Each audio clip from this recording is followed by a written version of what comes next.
The adventures of Toto Ruskin Bond की एक हास्यप्रद और आकर्षक कहानी है जो टोटो नामक एक शरारती बंदर के कारण होने वाली अराजकता और मनोरंजन को उजागर करती है, जिसे कथावाचक के दादा एक पालतू जानवर के रूप में घर लाते हैं।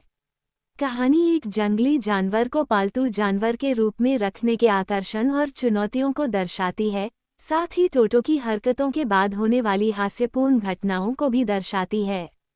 कहानी की शुरुआत कथावाचक के दादा द्वारा एक तानगा चालक से 5 रुपये में टोटो खरीदने से होती है। दादा एक पशु प्रेमी हैं और उनके घर में पहले से ही असामान्य पालतू जानवरों का एक संग्रह है, जिसमें एक कछुआ, खरगोशों की एक जोड़ी और एक बकरी शामिल है। टोटो को एक दिलचस्प जोड़ के रूप में देखते हुए वह बंदर को घर ले आता है, उसे दादी से छिपाता है, जो घर में और अधिक जानवरों को रखने से मना करती हैं। टोटो को एक प्यारा और जीवंत छोटा प्राणी बताया गया है, जिसकी शरारती चमकीली आंखें, मोती जैसे सफ़ेद दांत और एक पूंछ है जिसे दादाजी एक अतिरिक्त हाथ के रूप में मानते हैं। टोटो की पूंछ उसके चंचल और फुर्तीले स्वभाव को दर्शाती है, जिससे वह और भी ज्यादा शरारतें कर सकता है। जिस क्षण टोटो घर में प्रवेश करता है, ये स्पष्ट हो जाता है कि वो कोई साधारण पालतू जानवर नहीं है। वह कथावाचक के स्कूल ब्लेजर को फाड़कर और जिस कमरे में उसे रखा गया है, उसके वॉलपेपर को फाड़कर शुरू करता है। उसकी शरारती प्रकृति उसके हर काम में स्पष्ट दिखाई देती है, क्योंकि वह हमेशा कुछ नष्ट करने या खेलने के लिए खोजता रहता है।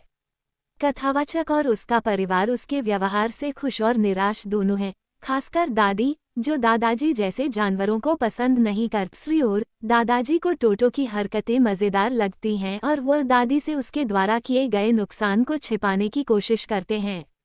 अपनी शरारतों के बावजूद टोटो अपने जीवंत व्यक्तित्व से परिवार का दिल जीत लेता है। हालांकि उसका व्यवहार अराजकता पैदा करता रहता है।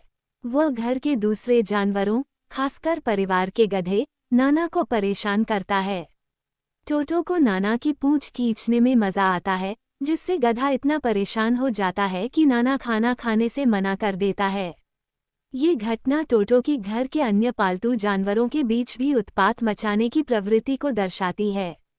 कहानी में सबसे यादगार घटनाओं में से एक वह है जब दादाजी टोटो को सहारनपुर की ट्रेन यात्रा पर ले जाने का फैसला करते हैं।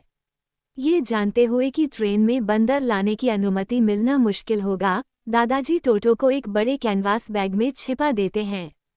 शुरू में टोटो चुप रहता है, लेकिन जल्द ही उसका बेचैन स्वभाव उस पर हावी हो जाता है।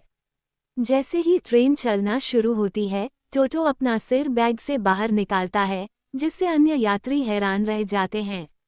जब टिकट कलेक्टर आता है, तो दादाजी बैग को निजी सामान बताकर पेश करने की कोशिश करते हैं, लेकिन टोटो के अचानक प्रकट होने से यह स्पष्ट हो जाता है कि अंदर एक बंदर है। टिकट कलेक्टर जोर देकर कहते हैं कि दादाजी टोटो के टिकट का भुगतान करें, और दादाजी शर्मिंदा होते हुए भी खुश होते हैं। टोटो की हरकतें घर पर भी जारी रहती हैं, जिसमें एक विशेष रूप से खतरनाक घटना होती है जिसमें उबलते पानी की केतली शामिल होती है। एक दिन टोटो भागने में सफल हो जाता है और रसोई में पहुंच जाता है, जहां उसे स्टोव पर एक केतली दिखाई देती है। टोंटी से निकलने वाली भाप से मोहित होकर टोटो ढक्कन खोलने की कोशिश करता है। ऐसा करते हुए वह खुद को जला लेता है, लेकिन केतली से खेलना जारी रखता है। अंततः वो खुद को और भी अधिक जला लेता है। ये लापरवाह व्यवहार परिवार को चिंतित करता है और वे उसे बचाने के लिए दौड़ पड़ते हैं। खतरे के बावजूद टोटो अडिग रहता है। ये दर्शाता है कि कैसे उसकी साहसिक भावना अक्सर उसे मुसीबत में डाल देती है। जैसे जैसे समय बीतता है, परिवार को एहसास होता है कि टोटो को रखना लगातार मुश्किल होता जा रहा है। उसकी शरारतें और विनाशकारी व्यवहार को संभालना बहुत मुश्किल है, और कथावाचक की दादी घर में उसके द्वारा लाई गई अराजकता से विशेष रूप से निराश हो जाती हैं। टोटो के लिए दादाजी के स्नेह के बावजूद ये स्पष्ट हो जाता है कि परिवार ऐसे जंगली और अनियंत्रित पालतू जानवर को रखने में सक्षम नहीं है। अंत में दादाजी टोटो को टोंगा चालक को वापस करने का कठिन निर्णय लेते हैं। हालांकि परिवार उससे जुड़ गया है, लेकिन वे समझते हैं कि उसे रखना व्यावहारिक नहीं है। कहानी एक कड़वी मीठी बात पर समाप्त होती है, जिसमें टोटो परिवार को छोड़कर चला जाता है और घर में शांति बहाल करता है। हालांकि परिवार को टोटो के जाने से राहत मिलती है, लेकिन उसके पास उसकी हरकतों और साहसिक भावना की प्यारी यादें रह जाती हैं।